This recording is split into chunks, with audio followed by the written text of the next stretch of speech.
Hi there, Nick here with another Dota 2 video. This time we'll be talking about Shaman Support. Shaman is quite good in the current meta because heroes want to fight, you are always going to have a lot of brawling in the lane, and you also need a hero that's able to help out with and offer that all-important crowd control in the team fights. Shaman gives you all of that because he starts off with 5 armor and 74 damage, plus 3 from branches here. He also has 2 disables, which are very good disables, 3 if you count the serpents. And he also has talents that help him against some of the good passive heroes with the hex breaks, and additional talents to give even more disable. So, the way I'm going to structure this video, I'm going to start off by speaking about starting items and then item progression. I'll go over 3 different builds, skill builds for Rasta, and then I will touch upon a few tips and tricks for using your snakes. After that, we'll go over some of my replays where I'll showcase the laning stage, as well as mid and late game fight positioning. And with that out of the way, let us start with starting items. So my preferred starting items on Rasta are a set of tangos, healing salve, 3 iron branches, stick, and a sentry.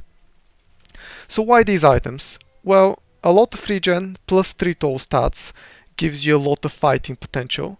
You should always get a sentry to block the hard camp or unblock the small camp if you're a position 5 support. And then stick is really good in some lanes versus an offlaner like Axe or for Rubik, or let's say there's a Weaver for. Basically, if there's a hero on the other side of the lane that likes to spam, stick is a great item because it helps you renew your mana, renew your health, mid-fight as well. So it's a really good brawler item. And at the moment, in the current meta, you need to be fighting, and you will be fighting in the laning stage. But let's say they have heroes that don't have a lot of spells. Let's say there's a Pudge and, I don't know, the Dragon Knight or something like that.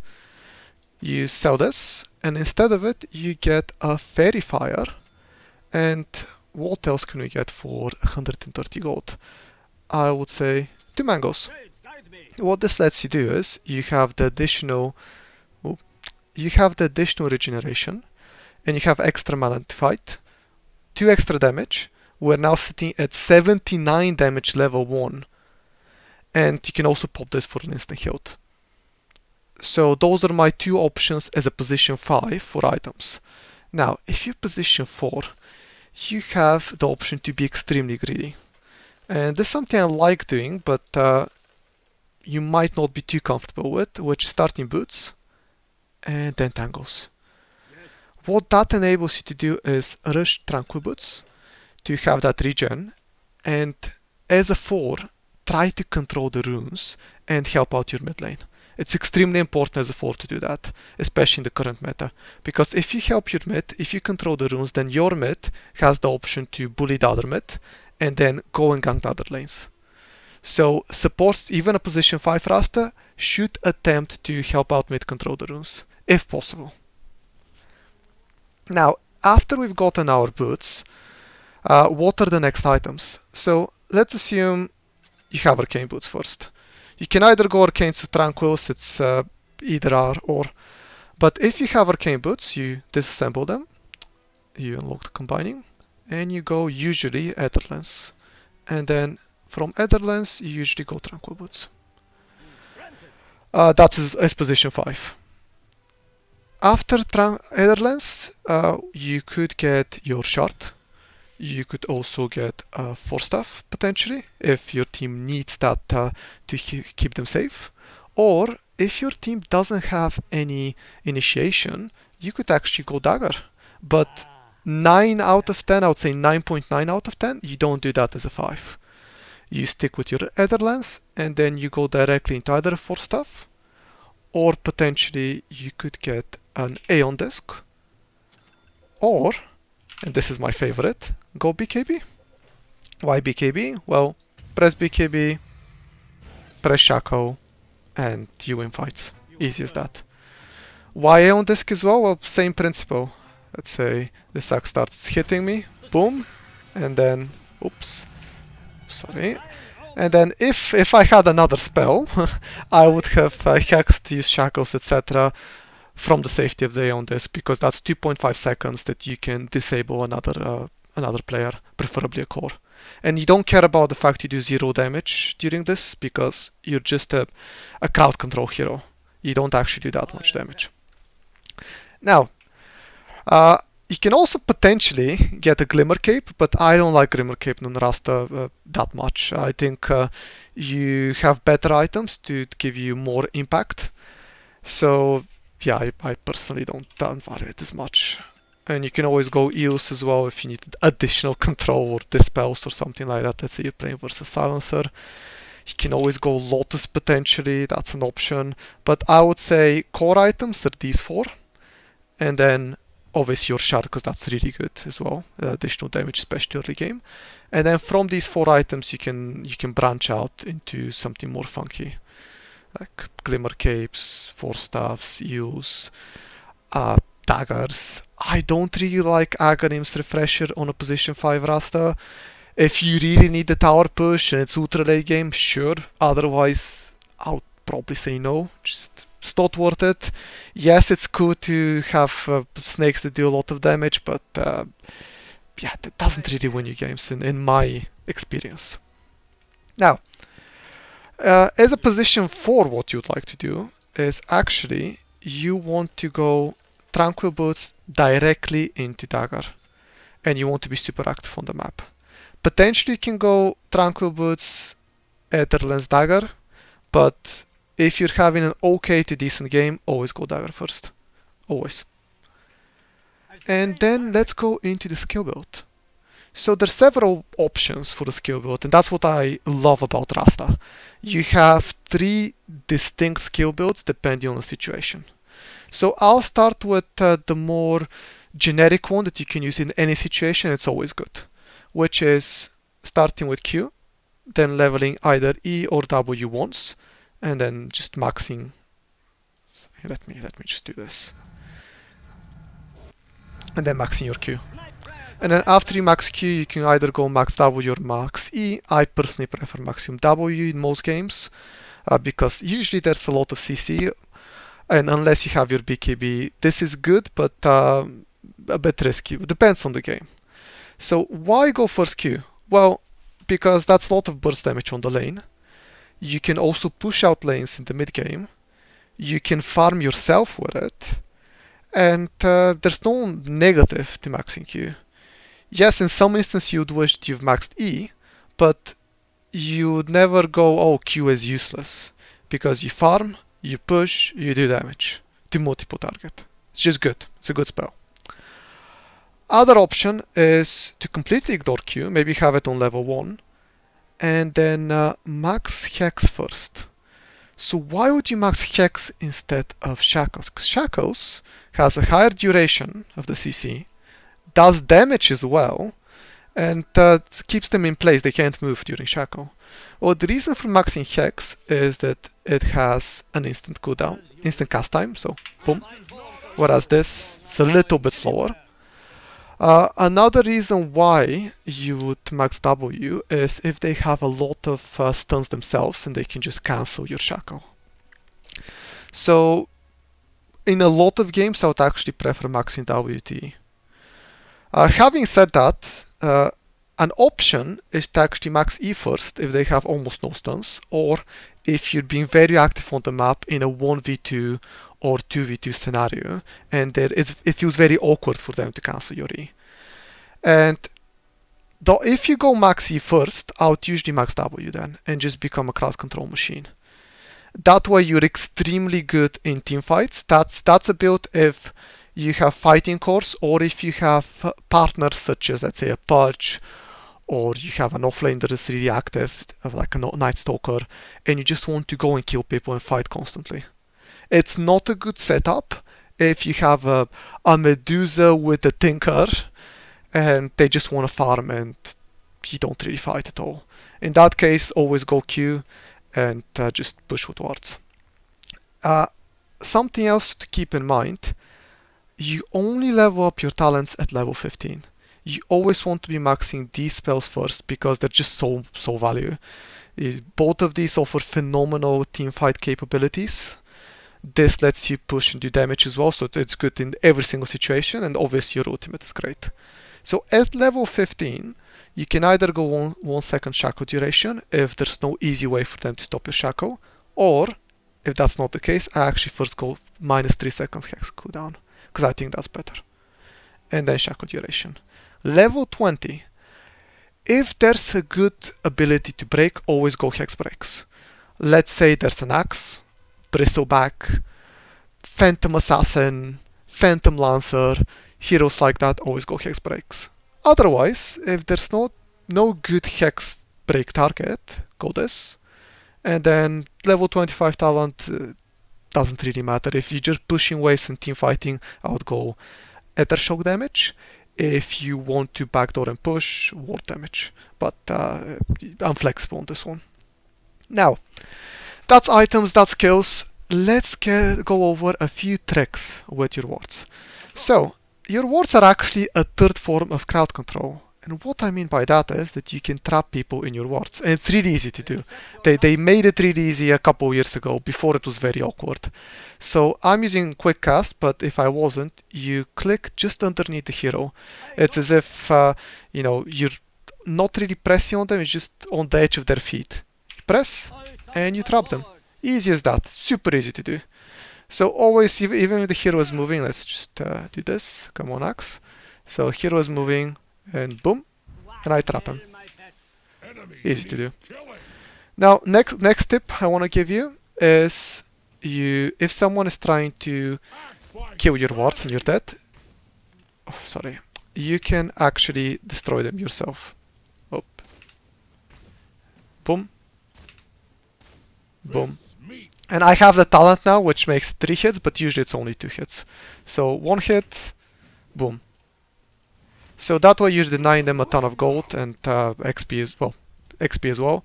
So you should always, if you're dead, micro your wards and deny them.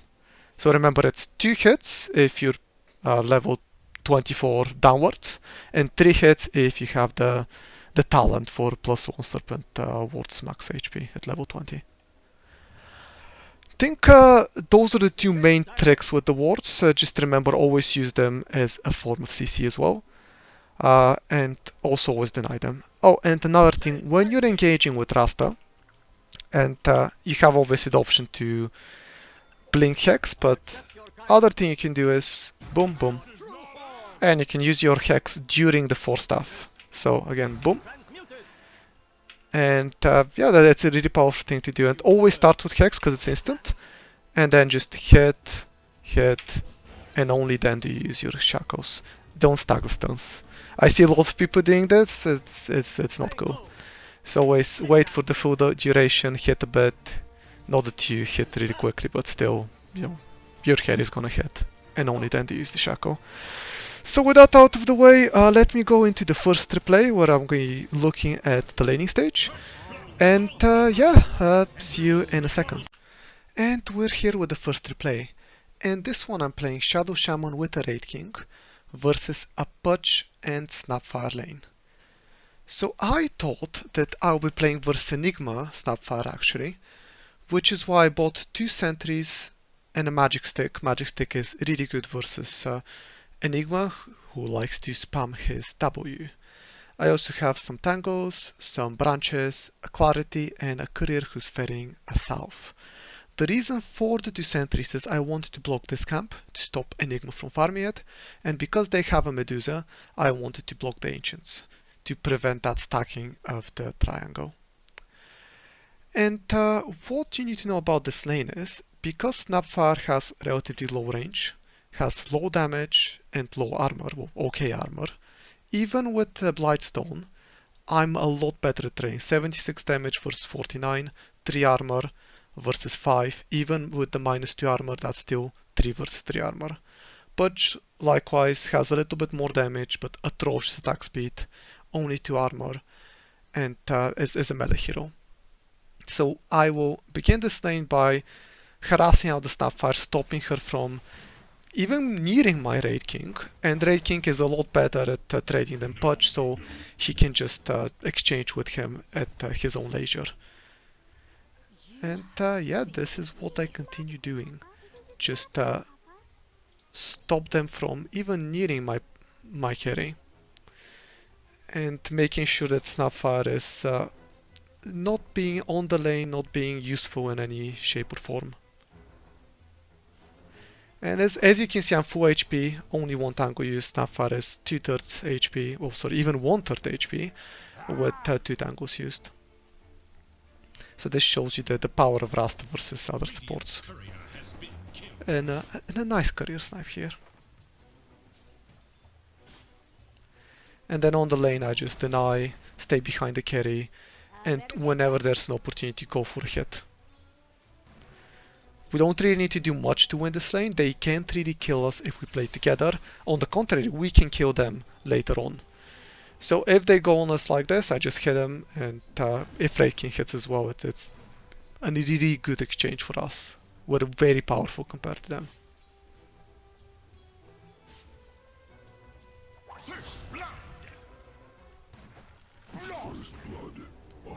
And in a second, you will see Pudge hooking me, after which what I do is I just stand my ground and fight. Because as I said, we're a lot stronger than them. I've also made sure to continue harassing the Pudge, so that if in fact he does hook me, he's the one that dies, not me.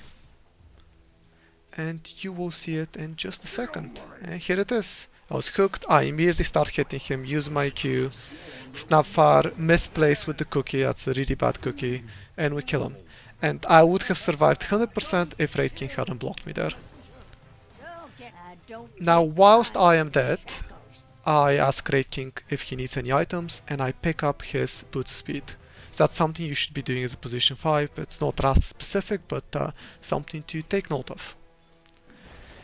And then the lane just continues as normal, nothing too exciting happens, just normal laning. So I will skip a little bit, let me get back to normal speed, and go to this moment where I try to stack, but Snapfire is there, therefore I know that there's sentry placed, I deward it, and I continue to be on the lane. And then moving on a little bit, I am trying to pull over here. That's what you should be trying to do. So the side pull in the hard camp, you can drag it to the lane, therefore both pulling but also stacking the camp. So now I fail in doing this, but usually my timing was very close to proper. So if you do this correctly, it's a really powerful pull. And I can see the Snapfire, she recognized what I was doing, she was trying to stop me, but again, I'm just a stronger hero than her, and you can see already she's half HP, I've taken, what, 100 points of damage, so a really awful trade for Snapfire. Horrible, horrible trade. And I do attempt this pull again, I believe I fail again, it's not just really not my day. I just get the catapult. But meanwhile, they're trying to go on my Raid King, so I focus more on laning with him, on being there and offering that support. And you'll see in a second how they try to go on him, and I believe we kill them. Yes, it's a very optimistic goal because we're just a lot stronger. Even though we we stack the stuns. Raid King should have stunned Snapfire. We still get an easy kill. Snapfire's almost dead. So again, a really good exchange. Just 2 strong laners versus 2 not so strong laners. And knowing that you can fight it, you don't need to back away from the Pudge and the Snapfire. Having that awareness of your hero. So now, moving forward, there's nothing too interesting happening, just people farming. Lina died because we have the ward over here, and I pinged the sniper to come kill her. And then afterwards I stay for a little bit, realize that there's nothing too interesting going on, so I decide to stack these 2 camps.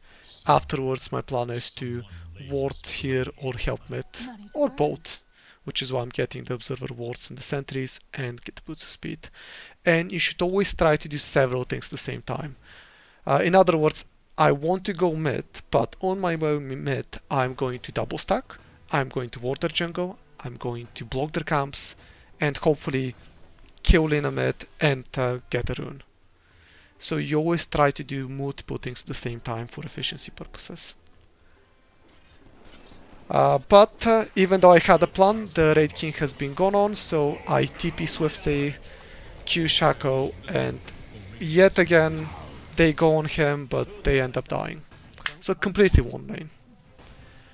With nothing too fancy happening, just me playing safe, using my spells and helping my core.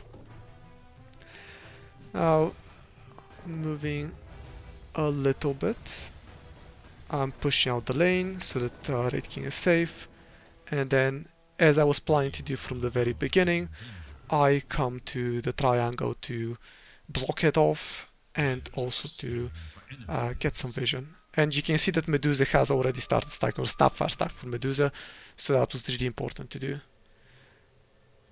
And something I want to point out is that the Medusa actually has bought herself some observers and sentries as a high MMR player, and swiftly dewards everything, anticipating that I would come to block, and they also maybe have an observer that saw me. But nonetheless, Lina thinks she can kill me, but we have her cornered from 3 directions, so we just secure the kill. Easy peasy. And then yeah, just a few more kills coming from that. I'm not sure what Enigma was trying to do here. Now, if we move a little bit forward, oops, a little bit too quickly, there's an engagement over here where Raid King goes on Pudge. Pudge has a hood, he has 2 bracers, so fairly tanky, and I'm a little bit out of position to help him. But Snapfire is next to me. Snapfire just has a Medallion of Courage, 1000 HP. So what I do is, instead of trying to run towards the Pudge, I just focus on killing Snapfire, because Snapfire is the easier target, a lot squishier, and I can just trap her in Serpent Wards, use the Shackles, and you see, just as I showed you earlier, I just place the wards around her, and it's a very easy kill to do after that. And easy steal from the carry with an auto attack, obviously, which you should always do. And then again, on the topic of trying to do multiple things, I go to buy Voidstone and then go to middle because I see the rune is top, therefore Lina will try to contest the rune. Sniper obviously will try to stop her, and easy kill by using W and then my wand to use Shackle. And that's about it for this replay. Hope it was informative, and I'll join you in the next one. And we're back with our second replay. So in this one, I am against a Mars and an Earthshaker. And Rasta excels when the hero is against 2 melees, because you can harass them from a safe distance with a lot of damage, you're difficult to kill, you have good crowd control to save your carry, and you have magical burst damage. So this is the ideal scenario for my hero. What I would want to do in this lane is get a lot of regen, get quick tranquils, and just play really safe, but hitting them as much as I can. I want them to be at 3/4 or half HP constantly. Otherwise, if it's full HP versus full HP, they can kill PA quite easily, even with me around. Or if not PA, I can sacrifice myself to die, but it's still 1 for 0. So I need to constantly be keeping them low. Now, because their team has a lot of crowd control and stuns, E is not as valuable, so I'll definitely be maxing Ether Shock in this lane. And yeah, what I need to be doing also is just staying behind the PA against, similar to the Raid King game, and making sure I don't get caught by the Fisher. So let's see what happens. Even from the beginning of the lane, you can see I'm positioning, I'm just harassing with Q, I'm trading with the Earthshaker, not really trading, I'm just hitting him, I'm denying. And that's all I need to do. I just need to constantly be hitting hit, back, deny, hit, back. And again, he tries to fisher me in. I dodge it by going backwards when he's mid-swing. And that's what you can do with Earthshaker. You can bait that you're facing in the wrong direction. When he starts swinging, you just go back. That way so you know that he's gonna mess it up and you just clip it in the right way. I want to get the sentry and block the camp because if we go close to their tower and away from ours, they may kill us. So at least until levels, I think 4, 4.5, 5, we want to be in this position. Then it's not that bad if we move. So again, look, I'm just hitting this guy constantly. Q, hit, hit, go back to denying. Q, hit, hit, denying. And hit. He comes close to the crypts, I hit him. And now in a second you see the Earthshaker and he's thinking about blocking me, but he can't do it. Why can't he do it? Because Mars only has 350 HP. Like even if Earthshaker uses his Fissure, we can just turn and kill them if they engage behind their creeps. So that's why you should always be hitting at least one of the two. The fact that he was low meant that they cannot engage and kill us there. Because they have a really good combo. Fissure into Spear is an extremely potent combo throughout the game. So you need to be aware of that and you need to keep them low to enable your carry to have a fun time. And you know, PA is having a really fun time. Unperturbed, you know, no problems there. Something to point out, what I've done is I've bought 2 healing salves. Straight off the bat. Why? Because I know I'll be fighting, I know I need to be topped off. So I want to have that region to constantly be able to exchange and not worry that I'll be in the same position as the Mars. Then what I do here is, I was lucky to get rid of the ward, but I'm blocking the camp because, as I said, I want the wave to be near our tower and TPA to be safe there. I can harass from there. I see that Earthshaker's not there. So I don't think we can kill him, but we can do good damage. And I start with Q always, and then mid-swing of his spear, I use the E. And he's super low at the moment, he has a bit of regen, but not that much. And this guy has used his spell, so therefore now they can't really engage for another, good 10 seconds. And again, Mars can't even get near the creeps, because I keep hitting him or Earthshaker. And I continue trying to deny. If there's a range creep, always try to get it with your Q if you can. I didn't have mana this time and I got stunned. And I got stunned because I was going to use sticking Q. So always be mindful of that. If the carry cannot get the range, just use it. And why am I so manly here? Might kill me, but I think they're too scared that bounty or someone else is behind if I'm acting like that. But that was a bit too manly from me. I should probably be playing behind, as I said before. Like over here is okay, PA could always jump and assist, but definitely not here, such as now. So look at what happens. They fissure me, they Q me, PA was not close, but I just eat the tango and I'm okay. And then immediately after I go to the site, I use one of my 2 salves. I have a second, so I'm perfectly fine. I get rid of my branches for extra healing efficiency there. And what I do, continue harassing and denying. And Mars still doesn't have his helm because of that, because we're doing such a good time, such a good harass. Yes, we don't kill him, but that doesn't matter as much. He has no regen. So he has to back off. So good stuff overall, good stuff overall. So I salve again, that's why I had 2 salves. I'm getting probably, yes, some mana regen because my mana is low. I should have done this earlier, but c'est la vie. And now I have my boots. And I will pull again to keep that good equilibrium until level 5 or so. After which point I can be more active on the map. And yeah, Earthshaker is going to try and contest me, as you do, as a good 4. And I want to show you something that I do when he drags the wave. So Earthshaker is dragging the wave, and what I do is I just hit the creeps, and that stops the wave from being dragged because I've aggroed them and they've hit me. So always do that. If the enemy offlane tries to drag your creep wave, just go to the hard camp, you hit it so that it hits you, and then the creeps will go on it. And you're basically pulling by doing that as well. So it's really valuable. So let's get back to the action. Again, I'm staying behind the PA. I'm just denying. Now he has the Helm of Iron Will, so it's a lot more difficult to harass him, so I should be a little bit more careful. I should still hit him whenever I can, but it's a lot more difficult to actually be useful now. But luckily, PA's level 4, 39 last hit, 79 minute 6. So yes, now Mars is strong, but he missed his timing. If he had this Helm of Dominator minute 3, minute 4, then that's it, they can bully us to the end of the world. But minute 6, it's not that good anymore. Again, I try to deny. And see, even though he has that, even though PA is out of position, they can't go on the PA, because it's a level 5 PA with Magic Wand, Power Threads, Blightstone, and 2 Slippers of Agility. With a Rasta next to it that also has a ton of stats in a Magic Stick. So again, we've completely won this lane.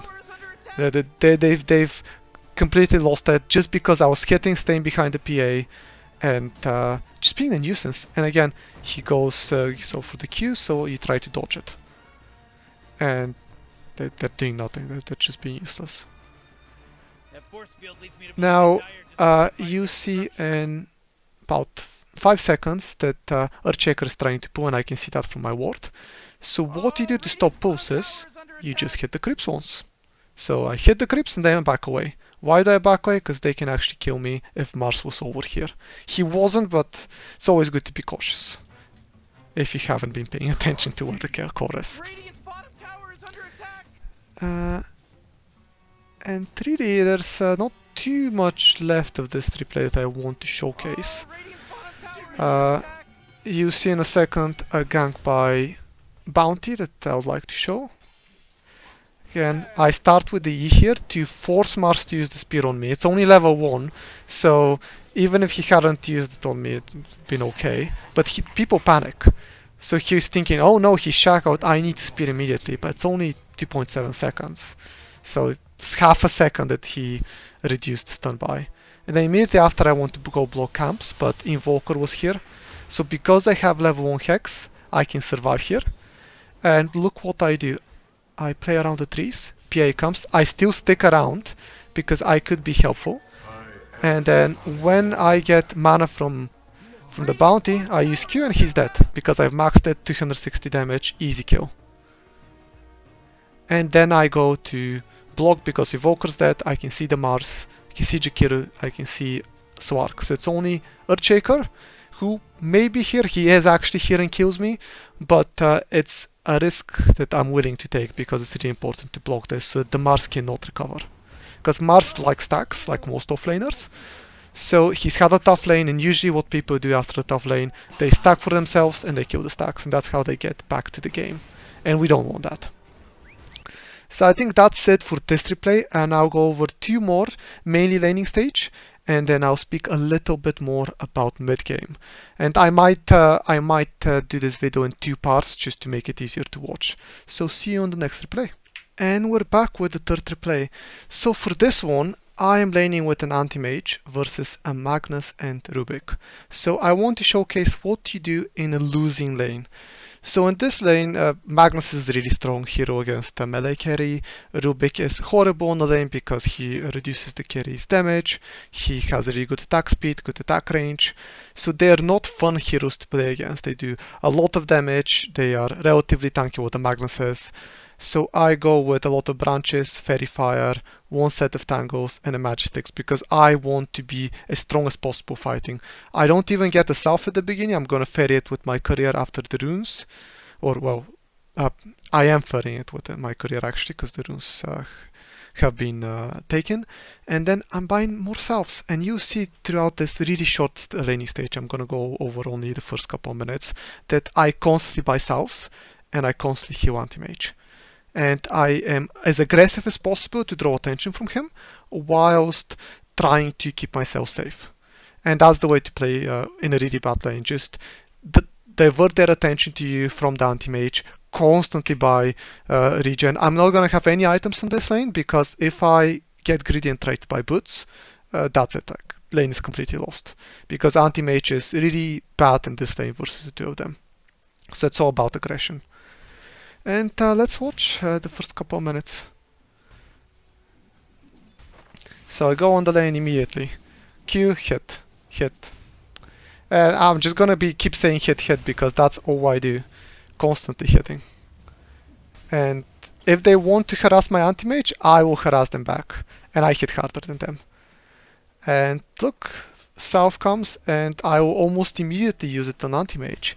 Because he's level 1 and already he's almost dead.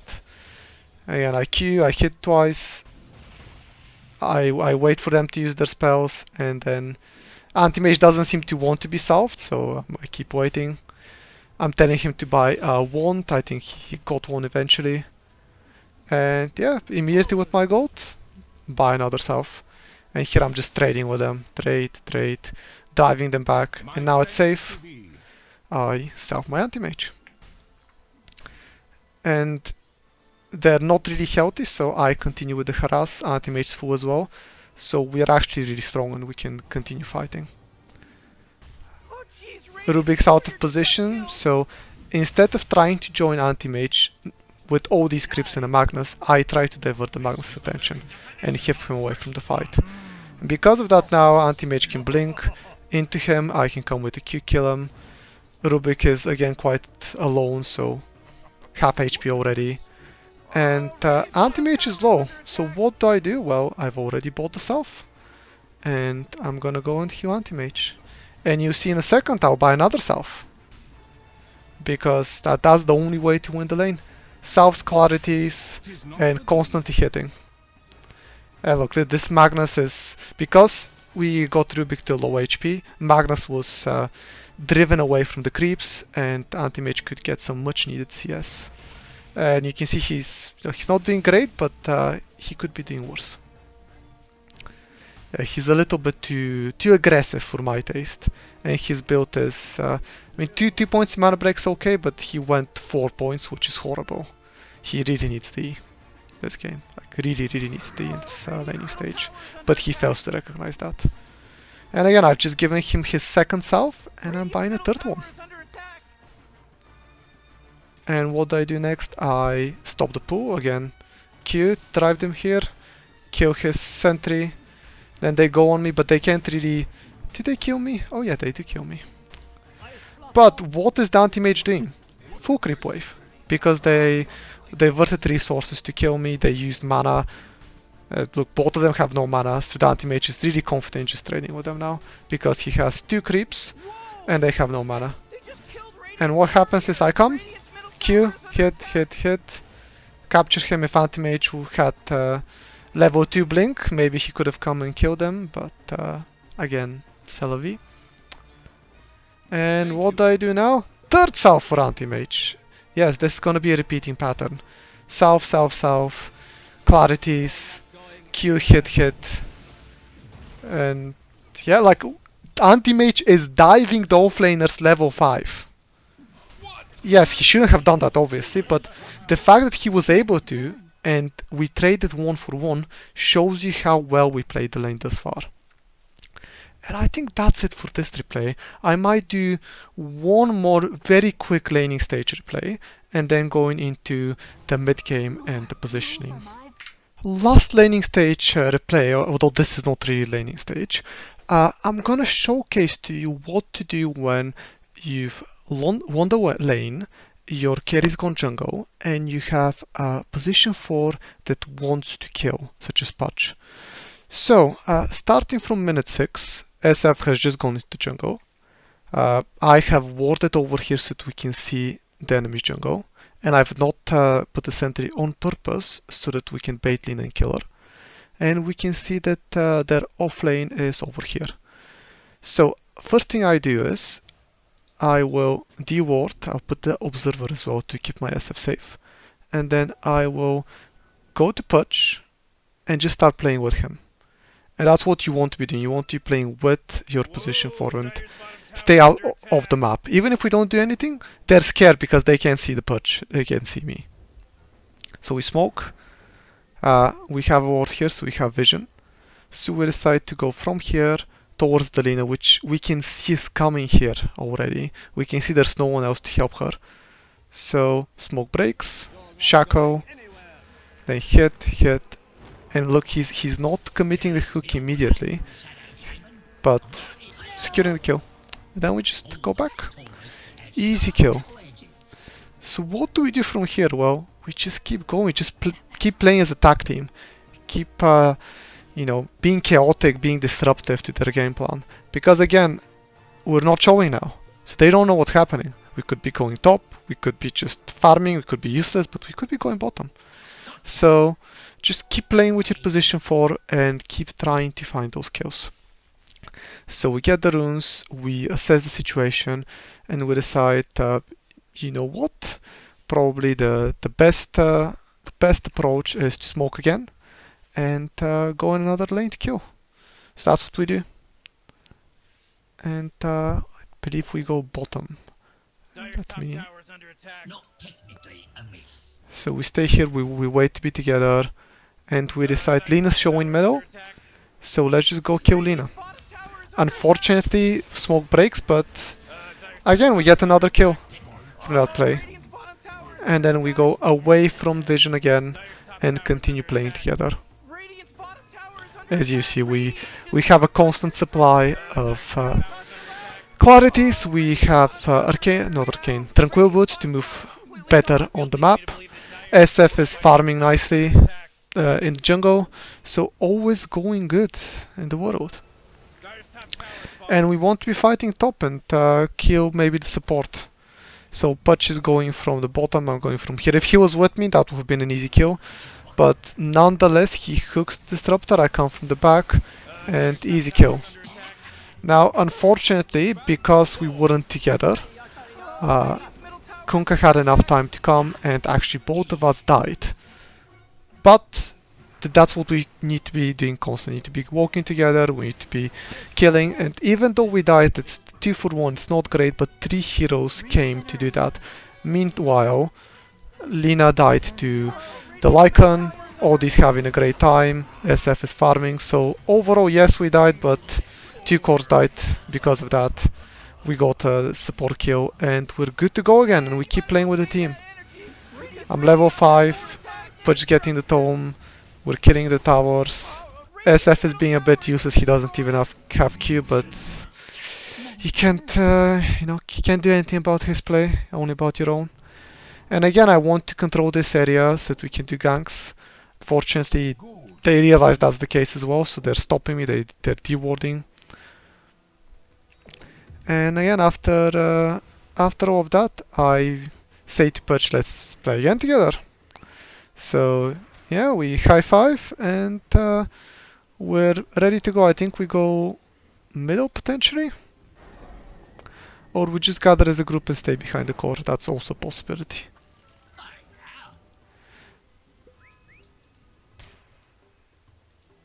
So yeah, that's about it. That's how you play an aggressive duo ganking duo.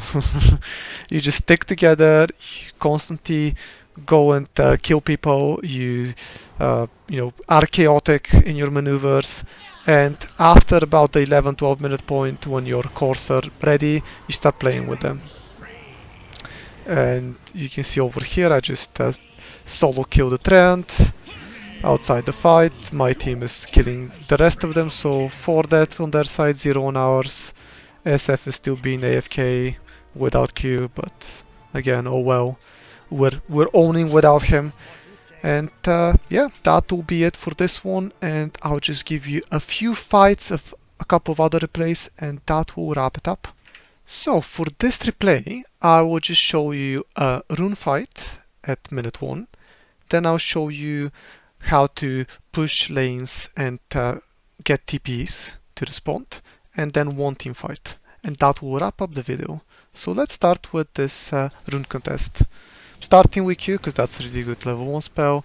We're just fighting here, being really aggressive, just doing like normal stuff, nothing too exciting. I'll even speed it up a little bit until this shows us they have a sentry, so at some point I should put a sentry here to deward.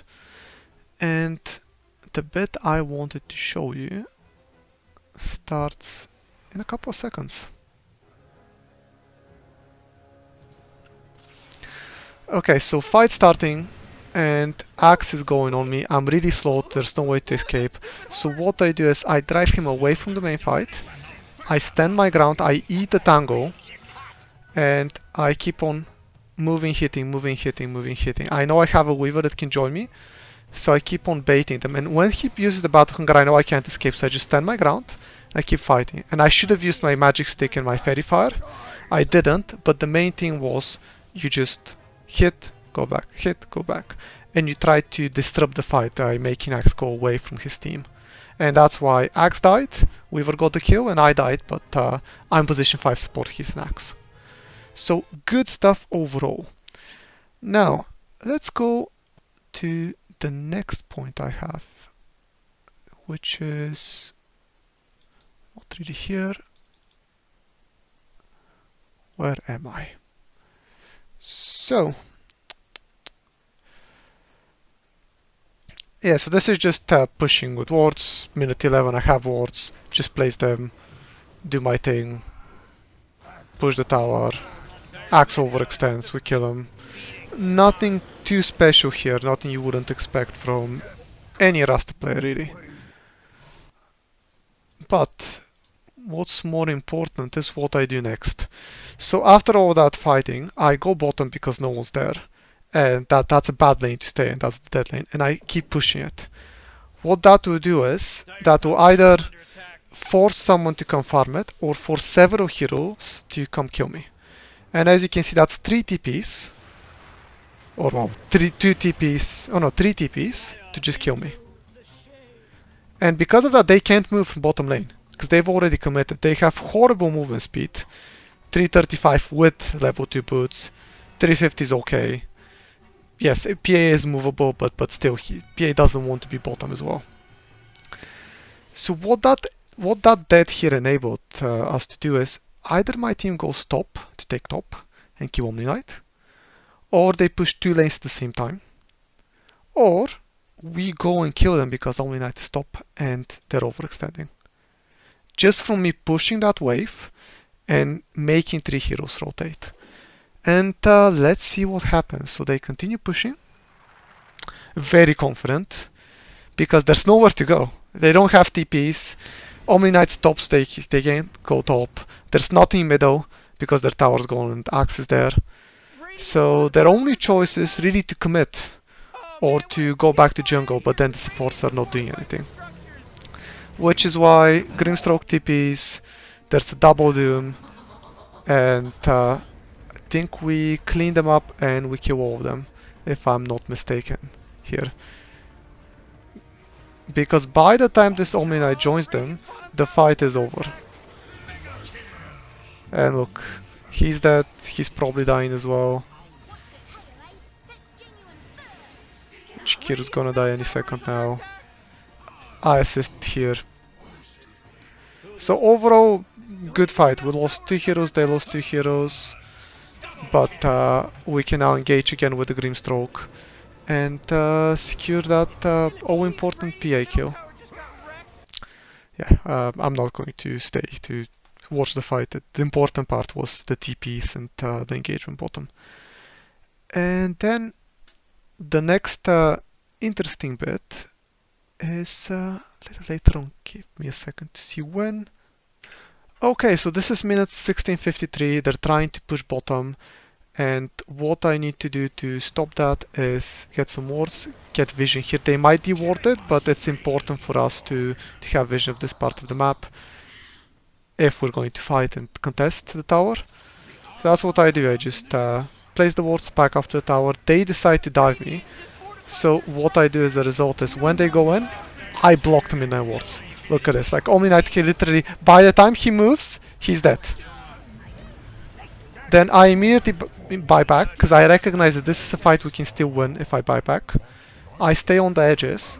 Now I notice PA is slow, but I can get to PA. So what I do, instead of going for PA, and let me just maybe even slow this a little bit. So as I TP, PA is low, but it's outside of my range of Q.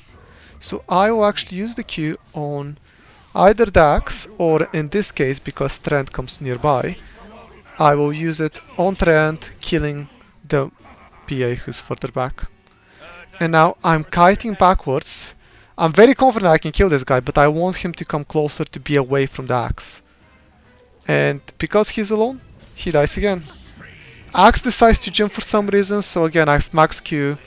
So just Q, wards, W, and he's dead. And everyone's dead because I trapped Omni Knight in the wards, he was useless throughout the fight and died. Then I bowled back. I knew that my Q can go on a further target if I use it on the treant. I kited back afterwards, and that caused all of them to die. That's sequence of events. And that's how you should be playing the fights. You should be kiting in and out, you should be playing from the back, you should be utilizing your spells as much as possible, you should be trapping people in wards. And I think that is it. I hope you enjoyed this video. If there's interest, I might post another series just of team fights for Rasta to see how it looks in the mid game. And yeah, like and subscribe, I guess. Thank you so much.